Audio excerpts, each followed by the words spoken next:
Hi everyone, Michelle here at Serendipity House in New Hampshire. I'm in my shop. I just took photos of the project that I finished. Come take a look. Here it is, the most difficult thing to get good photographs of. I painted this mirror with the One Step paint by DIY, the cottage colors in the new beautiful sage. And check this out. Can you tell which one of these is the original gold? This paint is different than the DIY paint with the clay and chalk, and that's the one that I typically use. Some of the techniques that I use to paint don't work here. I'm going to show you, if you have some of the same habits, how to fix them when they don't work with one-step paint. All right, let's get started. First off, I am cleaning and taping off. The one-step paint has sealer built right in, so you want to make sure to stir it really well every time you use it. It's also a little thinner than the DIY clay paint, so it's going to take you a couple coats to cover your project, especially if you're going a lighter color over a dark one. The one-step paint works best if you apply it in long, even strokes. This is one of the things that you'll see as we go on that was a really big challenge for me. When it's dry, you can go ahead and apply your second coat. If you keep brushing over the same spot, it's going to lift your paint like this.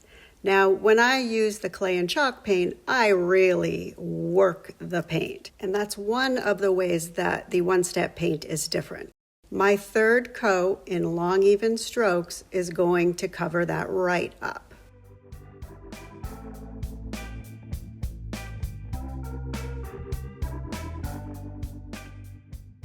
Time for some gold leaf. I'm taking my glue size and applying it as neatly as I can into the grooves of the mirror. This is pretty easy, and in the end, I'm hoping to match the gold gilding that is originally on the frame, right now covered up with the tape.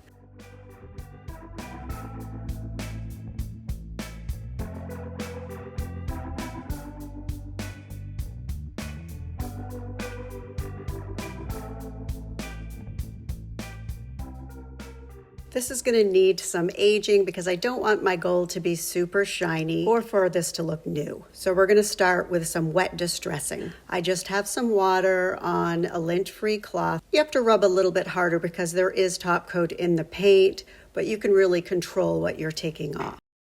Next up, I'm going to add some clear wax because I want to add dark wax. It could be done now. I don't need to seal any of this. But because I'm adding dark wax, I'm going to start with a little clear wax so I have more control.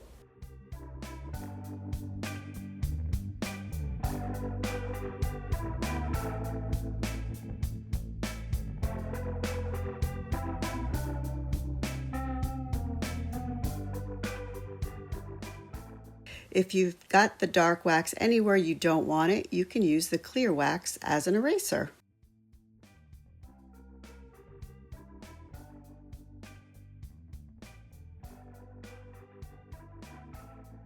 In the end, as it turned out, I changed my mind like I always do and decided this would look really good if it were all aged and had some dark wax.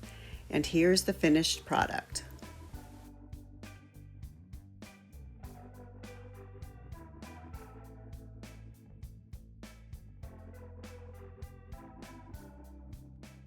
Thanks so much for watching.